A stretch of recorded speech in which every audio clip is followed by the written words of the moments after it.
CS nominee, we just start maybe from where you stopped on Kenya Airways and ask you, we have listened to such stories. I think I've listened to those stories about KQ since I joined Parliament 12 years ago. I just want to be direct. Are we going to listen to that story from the next nominee after you? Or how long should you be approved? Will you commit to the people of Kenya that you can be able to sort out the problems of Kenya Airways? Because as you say, it's true, they are on operating profit, but when you factor in their financing costs, then they make huge losses. And then the story goes on and on and on and on forever. So you may need to tell us whether you truly mean business. Should you be approved, and how long it will take us to see a Kenya Airways that is truly functional, profitable, and is giving value to the people of Kenya. Because even nationalizing it, if you do not give value to the people of Kenya, then it may not make sense. That being so, you have been Cabinet Secretary for Energy, and you were, at the time we did the famous G2G in the oil industry. You tell us how beneficial that G2G was. Was it beneficial to the country, or was it on net terms a loss to us in terms of the oil prices and all the other issues that Kenyans raised about the G2G? And more so in view of the current conversation. You've seen Kenyans online saying that the airport has been sold. Far from it, from what we hear, and negotiations on PPP framework with the Adani Airport Holdings Limited. Are you the man to run this PPP with Adani or any other interested private equity partner that may come in? And can the people of Kenya trust that you will do it for value, for good value to the people of Kenya, if G2G was not of value to the people of Kenya? I say if, because to be consequential to your first answer on G2G on oil. And maybe you would take a bit of time to tell us what you have been able to dig in your briefs from the ministry. I'm certain you've gotten briefs from the ministry on this Adani Airports Holdings PPP engagements, the engagements that are there. Lastly, just to add to what Honorable Kosing was saying, yes, the framework is there for leveraging on the RMLF funds on roads, but as you rightly say, with the programs that we are on and our debt ceiling, that may not be an option, a viable option for now, so you may need to really think out of the box in terms of funding our roads projects. Thank you. Davis, try and compress the answers. Thank you, Chair. I think KQ is, it needs, like I said, there'll be quick wins. There'll be the low-hanging fruits, like I said. I would like to sit down with the staffers and address this challenge in KQ, which I could easily call the low-hanging fruits, but which has really been a major pain in KQ, the industrial relations.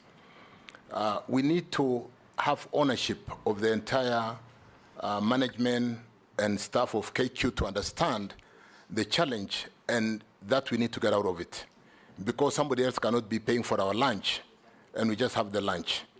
Those are some of the quick wins. Some of the more difficult things which I think have been addressed are those expensive leases, on the 7-7 leases, where the cost and the revenues are really challenged. And again, we are having to rely on government to pay on behalf.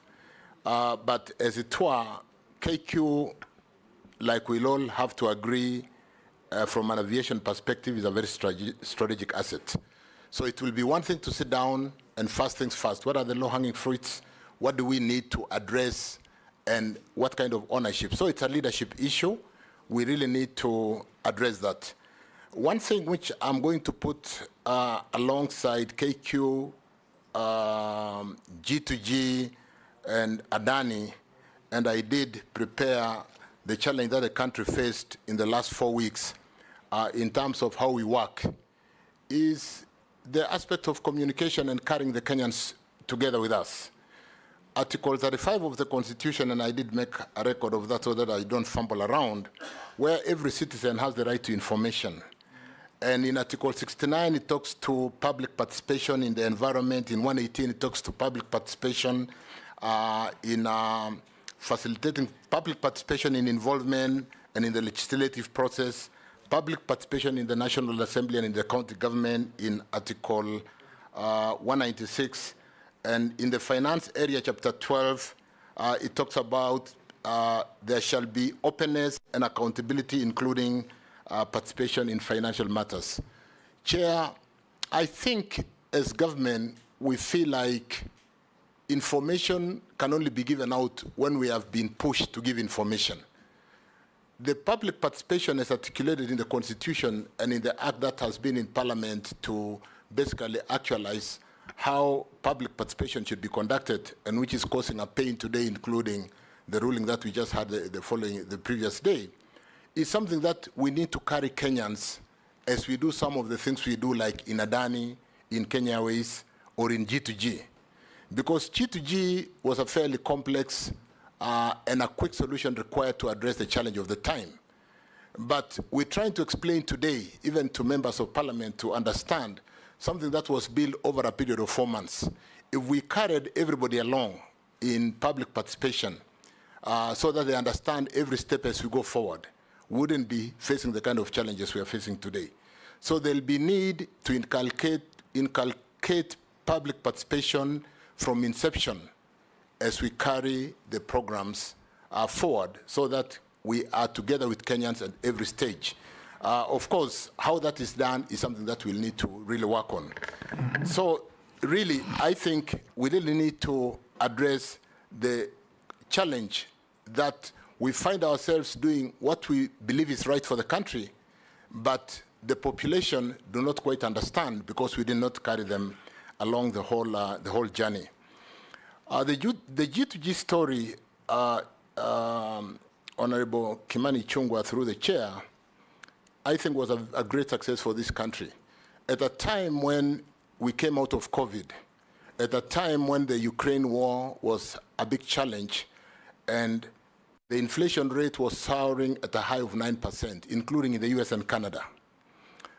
A very tight monetary policy running even today at 5.25% to 5.5%. And the dollars would rather be in soft trading as opposed to trading with risk.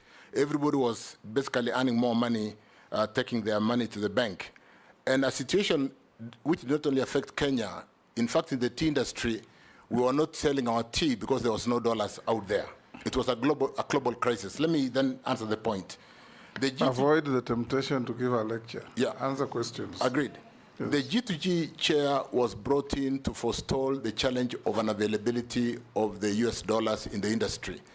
And we did build a very quick solution to ensure that the country would not run dry.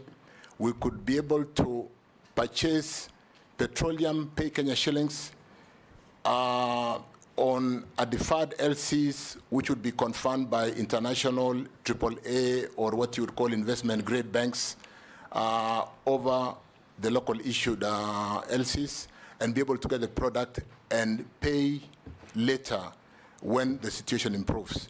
It has worked very well. I think we have today brought in over 100 cargoes. We have in-account dollars in excess of $3 billion over this. And I think today, if not for G2G, like when we went to elections, Chair, in April, May 2022, MPs will recall carrying jerry cans around the country looking for fuel to run their campaigns because there were no dollars to buy petroleum products. As regarding Adani, so G2G was great. I think it is something, Chair, when there's time and I write my book, it will be one of my legacy delivery to this country. Adani. You know, you're being guided by the chair to avoid giving lectures, because the straight answer was the dollar was at 160 something. And part of the benefits of that is Is at current rate 130 of the- today. Thank you. Thank you. 130 today. Thank you. Fuel prices, the prices they were trading at then, and what they would have gone With to. respect to Adani, Chair, we look at Adani, we'll need, like I opened by saying, public participation, provide information, have a framework in terms of what you would call term sheet, in terms of what is the correct return on investment when we are bringing a PPP. If we agree that the return on investment is 12 to 15% internal rate of return, if we agree on the debt equity ratio, we should be able to really get Kenyans to understand, get everyone to understand, is Adani a deal we should do? Is it going to help Kenya? Vis-a-vis what I just said, this is an off-balance sheet upgrade of Kenya Airports Authority. If we can't do it as a government, can we allow a private sector player to do it on reasonable but competitive cost or return on capital? Thank you, Chair. Ned, Thank you, Chairman and Mr. Speaker. Mr. Speaker, I want to start